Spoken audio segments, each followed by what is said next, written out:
Hello, my presentation will cover the Sino-Soviet split. The Sino-Soviet split was the breaking of the political relations between the People's Republic of China and the Union of Soviet Socialist Republics. This happened between the 1950s and the 1960s.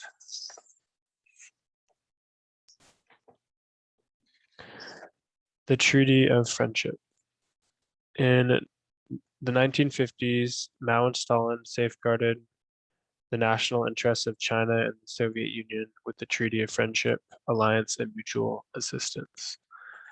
This treaty improved the two countries' geopolitical relationship on political, military, and economic levels. Stalin offered a $30 million loan, military aid if Japan attacked the PRC, a railway, and some port territories in exchange for recognition of the independence of the Mongolian People's Republic. 6 years later, the great differences between the Soviet and Chinese interpretations and applications of Marxism-Leninism voided the treaty. The Great Leap Forward and De-Stalinization. In 1958, the PRC implemented the USSR's planned economy that gave priority to heavy industry and second priority to consumer goods. After this, Mao launched the Great Leap Forward, which aimed to transform agrarian China into an industrial country. This had disastrous results and led to a lot of rural starvation.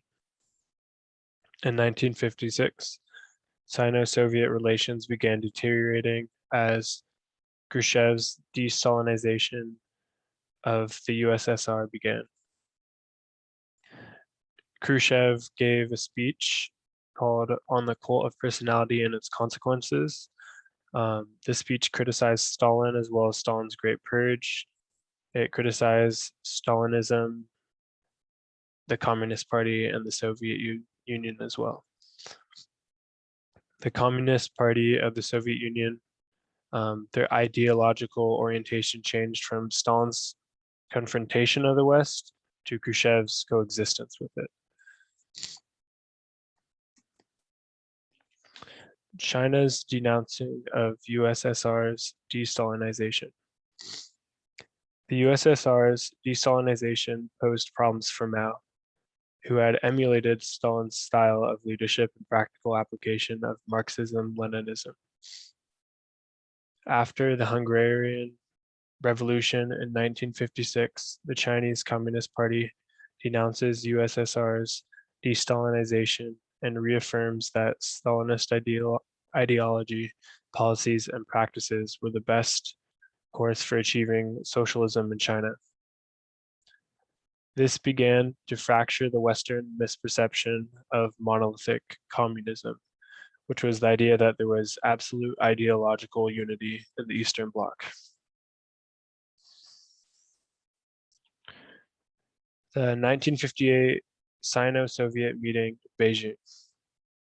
On July 1958, Khrushchev and Mao met in Beijing to negotiate Sino-Soviet naval bases in China, from which nuclear-armed Soviet submarines could be launched to deter US intervention in East Asia. However, the meeting failed when Mao accused Khrushchev of trying to establish Soviet control of the PRC's coast. In the context of the tripolar Cold War, Khrushchev doubted Mao's mental sanity because his unrealistic policies and geopolitical confrontation might provoke nuclear war between capitalist and communist blocs. To stop Mao's warmongering, Khrushchev canceled foreign aid agreements and the delivery of Soviet atomic bombs to the PRC. US and the USSR. In 1958, Khrushchev met with US President Dwight Eisenhower to decrease US-Soviet geopolitical tensions. US-Soviet collaboration offended Mao, who believed Khrushchev was becoming too tolerant of the West, and that these actions contradicted Marxism-Leninism. In 1960, the USSR shot down a US V-2 spy plane, which was taking photographs of USSR military bases. This was especially a big deal because the US had previously said they had discontinued aerial espionage. At the Four Powers Summit in Paris, Khrushchev demanded an apology but did not get one. Mao saw this as disrespectful to the sovereignty of socialist countries and held political rallies demanding Khrushchev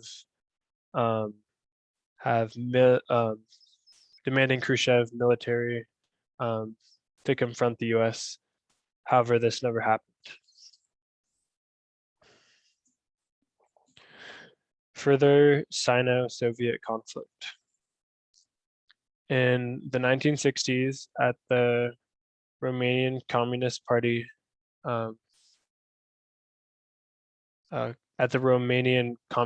Congress, the CCP senior advisor quarreled with Khrushchev, who later sent the Congress of the PRC 80 pages of criticism denouncing the PRC. And the PRC retaliated by further insulting Khrushchev. Finally, Khrushchev withdrew 1,400 Soviet technicians from the PRC, which consequently canceled around 200 joint scientific projects. This gave justification to Mao's belief that Khrushchev had somehow caused China's great economic failures and famines. PRC breaks relations with USSR.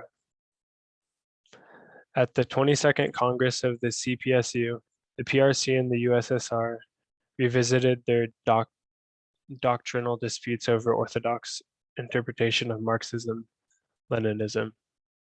In December 1961, the USSR broke diplomatic relations with Albania, escalating Sino-Soviet disputes from the political party level to the national government level. In late 1962, the PRC broke relations with the USSR after Khrushchev didn't go to war with the US over the Cuban Missile Crisis. After the Cuban Missile Crisis was averted, the US made nuclear disarmament their political priority. The US, UK, and USSR agreed to the Partial Nuclear Test Ban Treaty in 1963, which forbade tests in the atmosphere, outer space, and underwater, but allowed for underground testing. Mao viewed this treaty as an attempt to try to stop the PRC from becoming a nuclear power.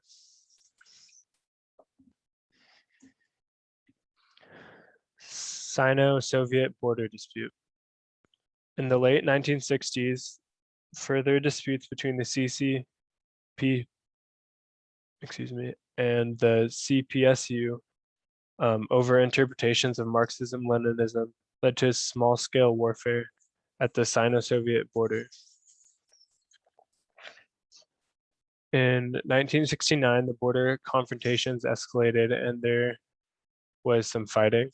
And afterwards, up through the 1970s, there was what is nicknamed the Spy Wars, where there was lots of espionage throughout Soviet and Chinese territories.